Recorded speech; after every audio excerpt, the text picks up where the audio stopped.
প্রিয় দর্শক শ্রোতা, আজ বৃহস্পতিবার 4 সেপ্টেম্বর 2025 খ্রিস্টাব্দ 20 ভাদ্র 1432 বাংলা 10 রবিউল আউয়াল 1447 হিজরি। সংবাদপত্র শিরোনাম পাঠের শুরুতেই যুগান্তর পত্রিকা।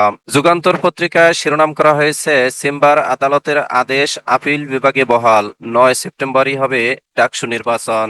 ঢাকা বিশ্ববিদ্যালয় কেন্দ্রীয় ছাত্র সংসদ ডাকসু নির্বাচন স্থগিত করে হাইকোর্টের দেওয়া আদেশ স্থগিত করে চেম্বার আদালত যে আদেশ দিয়েছিলেন তা বহাল রেখেছেন আপিল বিভাগ। হাইকোর্টের আদেশ স্থগিত চেয়ে ঢাকা বিশ্ববিদ্যালয় কর্তৃপক্ষের করা আবেদনের শুনানি শেষে প্রধান বিচারপতি সৈয়দ রেফাত আহমেদের নেতৃত্বাধীন 7 সদস্যের আপিল বিভাগ বুধবারে আদেশ দেন। আওয়ামী দোসর বিচারপতি সচিব সেনা কর্মকর্তা, পাসপোর্টে গ্রিন সিগন্যাল, দীর্ঘ দিন দরবার শেষে 19 আগস্ট মেলে অনাপত্তিপত্র। তালিকায় আছেন জুলাই হত্যা মামলার আসামি, দুদক আর্থিক দুর্নীতির অনুসন্ধান করছে এমন কর্মকর্তাও এনওসি পেয়েছেন, পাসপোর্ট পেয়ে লাপাত্তা অনেকে। ফ্যাসিস্টের দোসর হিসেবে চিহ্নিত বেশ কয়েকজন আমলা, বিচারপতি, সেনা কর্মকর্তা এবং এদের অনেকের স্ত্রীর পাসপোর্ট দেওয়ার বিষয়ে গ্রিন সিগন্যাল মিলেছে। সম্প্রতি তাদের বিষয়ে স্বরাষ্ট্র মন্ত্রণালয় থেকে অনাপত্তিপত্র এনওসি দেওয়া হয়। এদের মধ্যে কয়েকজন জুলাই হত্যা মামলার আসামি। কয়েকজনের বিরুদ্ধে আন্তর্জাতিক অপরাধ ট্রাইব্যুনালে দায়েরকৃত অভিযোগের তদন্ত চলছে। এছাড়া একাধিক কর্মকর্তার বিরুদ্ধে বড় অঙ্কের আর্থিক দুর্নীতির অনুসন্ধান চালাচ্ছে দুর্নীতি দমন কমিশন দুদক। এনওসি পাওয়ার পরই সংশ্লিষ্টদের বেশ কয়েকজন দ্রুত পাসপোর্ট হাতে পেয়েছেন। ইতিমধ্যে এদের কেউ কেউ দেশ ছেড়েছেন বলে ধারণা করা হচ্ছে।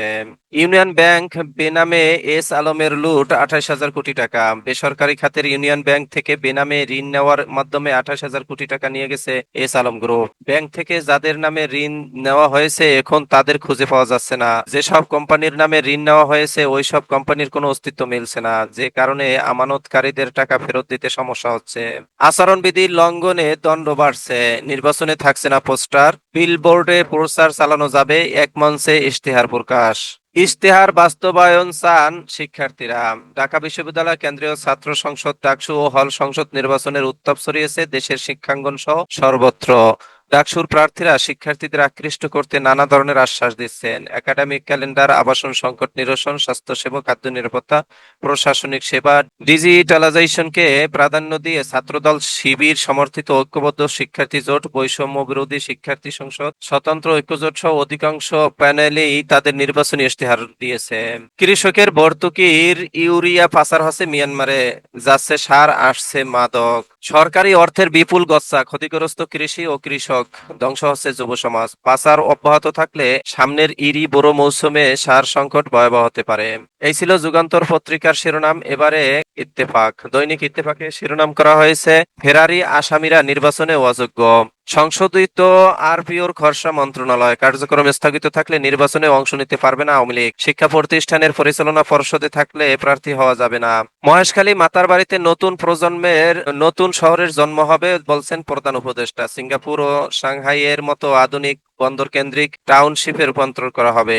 প্রধান উপদেষ্টা অধ্যাপক ডক্টর মোহাম্মদ ইউনূসের সঙ্গে সাক্ষাৎ করেছেন নবগঠিত মহেশখালী সমন্বিত উন্নয়ন কর্তৃপক্ষ মিডার সদস্যরা। এর নেতৃত্বে ছিলেন মিডার চেয়ারম্যান চৌধুরী আশিক মাহমুদ বিন হারুন। জটিল রোগে আক্রান্ত হচ্ছে মাদকাসক্তরা, বেশিরভাগই কিশোর তরুণ। মাদক প্রতিরোধে কঠোর আইন প্রয়োগ সহ সামাজিক আন্দোলন গড়ে তোলার তাগিদ। অনিশ্চয়তায় জুলাই সনদ, পিআর গণভোট বাস্তবায়ন প্রক্রিয়া প্রশ্নে অনৈক্য, সব দলের সই করা নিয়ে সংশয়। শেষবারের মতো দলগুলোকে চূড়ান্ত খসড়া পাঠাবে ঐকমত্য কমিশন, এরপর স্বাক্ষর অনুষ্ঠান করার চিন্তা। ব্রেন্ট ক্রিস্টেনসেনকে বাংলাদেশে রাষ্ট্রদূত মনোনয়ন ট্রাম্পের।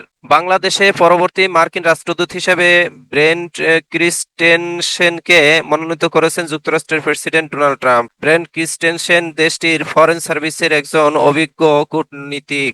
গত মঙ্গলবার হোয়াইট হাউসের এক ঘোষণায় বলা হয়েছে, তা ভার্জিনিয়ার ক্রিস্টেনসেনকে অ্যাম্বাসেডর এক্সট্রাঅর্ডিনারি অ্যান্ড প্লেনিপোটেনশিয়ারি মর্যাদায় রাষ্ট্রদূত হিসেবে বাংলাদেশে নিয়োগের জন্য মনোনীত করা হলো। মনোনয়নটি অনুমোদনের জন্য সিনেটে পাঠানো হয়েছে। মালিবাগে সোহাগ পরিবহনের কাউন্টারে হামলা, আহত 5। রাজধানীর মালিবাগে গতকাল বুধবার রাতে সোহাগ পরিবহনের বাস কাউন্টারে সশস্ত্র হামলা চালিয়েছে সন্ত্রাসীরা। সময় 5 জনকে কুপিয়ে জখম করা হয়। ঘটনার পর সোহাগ পরিবহনের কর্মীরা পালিয়ে গেছেন। গতকাল রাত 11:30টার দিকে দুই যুবক সোহাগ পরিবহনের মালিবাগ কাউন্টারের সামনে দাঁড়িয়ে সিগারেট খাচ্ছিলেন। এ সময় কাউন্টার কর্তৃপক্ষ তাদের দূরে গিয়ে ধূমপান করতে বললে উভয় পক্ষের মধ্যে বাকবিতণ্ডা শুরু হয়। পরবর্তীতে ওই দুই যুবক আরো কয়েকজনকে ঘটনাস্থলে ডেকে আনে। তারা হঠাৎ করে কাউন্টার কাউন্টারে হামলা চালায় এবং ভাঙচুর করে। এতে কাউন্টারে কাঁচ ও আসবাবপত্র ক্ষতিগ্রস্ত হয়। হামলার সময় আতঙ্কে আশপাশের সাধারণ মানুষ দৌড়ে সরে যায়। ডাকসু নির্বাচনে বাধা নেই, আপিল বিভাগ বলছেন। 12 সেকেন্ডে দিতে হবে একটি ভোট। ডাকসু নির্বাচন, ভোটের দিন বন্ধ থাকবে ক্লাস, ভোট কেন্দ্রে থাকবে সিসি ক্যামেরা, ভোট কেন্দ্রে বৃদ্ধি ও পুনর্বিন্যাসের দাবি, গণধর্ষণের হুমকিদাতা সেই শিক্ষার্থী বহিষ্কার।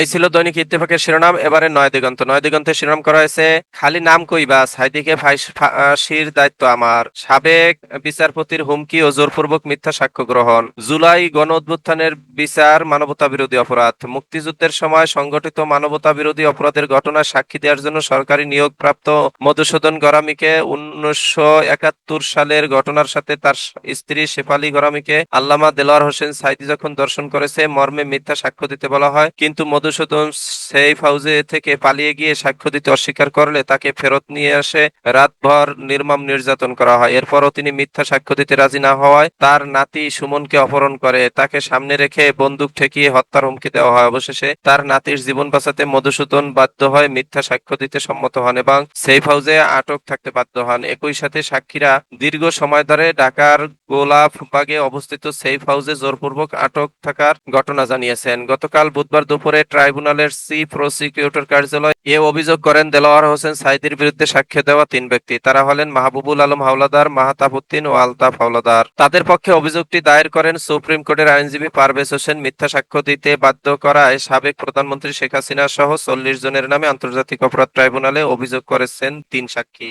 পলাতক ঘোষিত ব্যক্তি প্রার্থী হতে পারবেন না, আরপিও সংশোধন নিয়ে ইসি সানাউল্লাহ। মহেশখালী মাতার বাড়িতে নতুন শহরের জন্ম হবে বলছেন প্রধান উপদেষ্টা। হোয়াইট হাউসের স্বপ্ন মুছে গেল বৃষ্টিতে। বান্দরবানের দুর্গম পাহাড়ে KNA ঘাঁটি থেকে অস্ত্র প্রশিক্ষণ সরঞ্জাম জব্দ। কারাগারে জ্যামার লাগানোর নির্দেশ, জেল থেকে হাসিনার সাথে আলোচনা। 75 কোটি টাকা কর ফাঁকি, এস আলমের 2 ছেলেসহ 10 জনের বিরুদ্ধে মামলা। ডাকসু নির্বাচনে আর বাধা নেই, ভোট 9 তারিখেই। জাকসু প্রার্থীদের ডোপ টেস্টের সিদ্ধান্ত, নির্বাচনের 2 দিন আগে বন্ধ পরীক্ষা। ঢাকায় যুক্তরাষ্ট্রের নতুন রাষ্ট্রদূত হিসাবে ক্রিস্টেনসেন মনোনীত। মীর কাসেম আলীর শাহাদাত বার্ষিকী পালিত। অভিযোগগুলোর সাথে মীর কাসেম আলীর সংশ্লিষ্টতা ছিল না বলছেন ডক্টর শফিকুর রহমান। এই ছিল দৈনিক নয় দিগন্তের শিরোনাম। এরই মাঝে শেষ হলো আজকে পত্রিকা পাঠের সময়। আপনারা সকলেই ভালো থাকবেন, আল্লাহ ভালো রাখুক এই প্রত্যাশা কামনা করে শেষ করছি। আসসালামু আলাইকুম রহমতুল্লাহ।